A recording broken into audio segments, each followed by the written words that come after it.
ज़िंदगी में तब्दीली हुजे या समाजी इनकलाब कंहिं मुआवज़े जो इंतज़ारु नाहिनि कंदा, बल्कि का हिकु मामूली ॻाल्हि, को हिकु मामूली फ़ैसिलो, को मामूली हादसो उन जो सबबु बणिजी सघे थो। हर फ़ैसिलो हिकु स्टेप हूंदो आहे ऐं फ़ैसिलो ई ज़िंदगी खे मूव कंदो आहे। हिकिड़ी ॻाल्हि यादि रखो त क़िस्मत फ़ैसिलनि सां ठहंदी आहे, हालतुनि सां न। हालतूं असांजे अमलनि जो अक्स हूंदियूं आहिनि ऐं फ़ैसिला मुस्तक़बिल जो मुक़दर हूंदा आहिनि। सिंध में 1 करोड़ 30 लख माण्हू गुरबत जी लकीर खां बि हेठि पंहिंजी ज़िंदगी गुज़ारीनि पिया, त इहा हिकु हालत आहे। जेकॾहिं 55 लख ॿार स्कूल खां महरूम आहिनि त इहा बि हालत आहे। बुख, बेरोज़गारी, नाइंसाफ़ियुनि जो तालुक़ु मुक़दर सां न आहे, हालतुनि सां आहे। हालतूं कॾहिं बि पंहिंजी हालत तब्दील नाहिनि कंदियूं जेसि ताईं फ़ैसिला को बदिलाव नथा आणनि। असीं हमेशह खां को फ़ैसिलो करण खां बग़ैर इहो सोचींदा पिया अचूं त हिकु ॾींहुं ज़रूरु हालतूं तब्दील थींदियूं। सदियूं गुज़री वयूं, पर न असां फ़ैसिलो कयो, न वरी हालतूं तब्दील थियूं। फ़ैसिलो न करण जो हिकु अहम सबबु इहो बि आहे त असीं इहो सोचूं था का वॾी तब्दीली आणण लाइ को वॾो फ़ैसिलो करणो पवंदो, पर ईअं नाहे हूंदो। जवाबु भली 4 पेजनि जो हुजे, पर सवालु नंढड़ो ई हूंदो आहे। बसि फ़ैसिले करण जेतिरी हिमत हुअणु घुरिजे। 1955 में यकीना रोज़ पार्क नाले कारे रंग जी औरत खे इहा ख़बर हुई त जेकॾहिं बस में गोरे खे सीट न ॾींदसि त जेल वेंदसि। उन जे बावजूदि हुन सीट न ॾिनी। उन हिकिड़े फ़ैसिले बुनियादी शहरी हुकूक तहरीक खे जनमु ॾिनो ऐं सदियुनि खां ग़ुलामी में पिसंदड़ क़ौम जी तक़दीर बदिलाए छॾी। मार्टिन लूथर किंग जूनियर बसि एतिरो चयो त आई हैव ए ड्रीम। हुन माण्हुनि खे हिकु अहिड़ी दुनिया जो तसवुरु ॾिनो जंहिं में इंसाननि खे बराबरी जे बुनियाद ते रखियो वियो ऐं बाद में उन्ही तसवुरु माण्हुनि जी ज़िंदगी में इनकलाब पैदा कयो। 2009 खां अॻु में सिंध में कल्चर डे जो वजूद ई कोन हो, पर हिकु मामूली फ़ैसिले तारीख़ रक़म करे छॾी।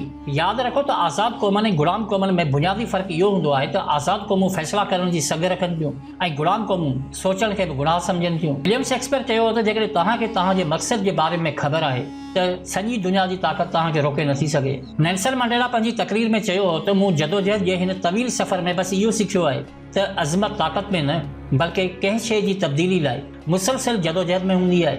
असल में का बि क़ौम ग़ुलाम नाहे हूंदी, बल्कि दुश्मन जी ताक़त खे पंहिंजी कमज़ोरी तस्लीम करण वारी क़ौम खे ग़ुलाम चयो वेंदो आहे। जेकॾहिं असां पंहिंजो मिसाल वठूं त जिबरी या जिस्मानी ग़ुलाम असीं बि न आहियूं, पर सिर्फ़ ताक़त खां ख़ौफ़ खाइण जे करे हर जिबर, हर ज़ुल्म, हर नाइंसाफ़ी खे बर्दाश्त करे पंहिंजे ईंदड़ नस्ल खे सब्र जी ताक़ीद कंदा पिया अचूं।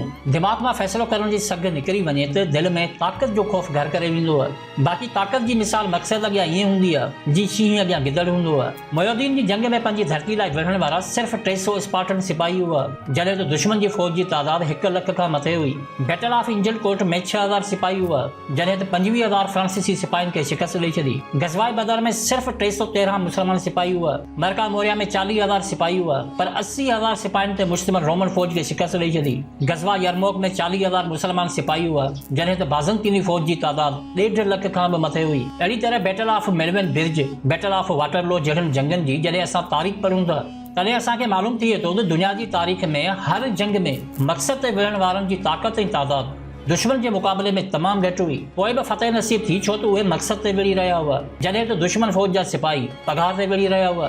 पूरी दुनिया जी तारीख़ में जेकी बि अज़ीम लीडर पैदा थिया, उन्हनि सभिनी में हिकिड़ी सलाहियत आम हुई त उहे सभु फ़ैसिलो करण जेतिरी ताक़त रखंदा हुआ। हिकिड़ी ॻाल्हि ज़हन में रखो त रद्द अमल ॾेखारण ऐं फ़ैसिलो करण में फ़र्क़ु हूंदो आहे। जेकॾहिं असां हर अमल ते सिर्फ़ रद्द अमल ॾेखारींदासीं त अमल चेंज थींदा रहंदा, पर मफ़ाद उहे ई रहंदा।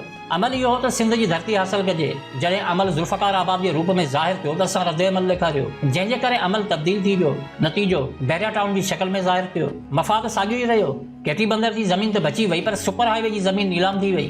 कारूंझर जी कटाई जो अमल साम्हूं आयो त असां रद्द अमल ॾेखारियो। अमल पंहिंजी शक्ल तब्दील करे छॾी, जंहिंजो नतीजो इहो निकितो त कारूंझर त बची वियो, गोरखल जी ज़मीन असां वई हली। असांजा रद्द अमल जिते हिकिड़ी शइ बचाईंदा पिया अचनि, उते ॿी शइ जी कुर्बानी ॾींदा पिया अचनि। कासम पोर्ट खां मींदे थरकोल जहिड़नि मनसूबनि जी डेटा कढो, सभु सम्झ में अची वेंदो।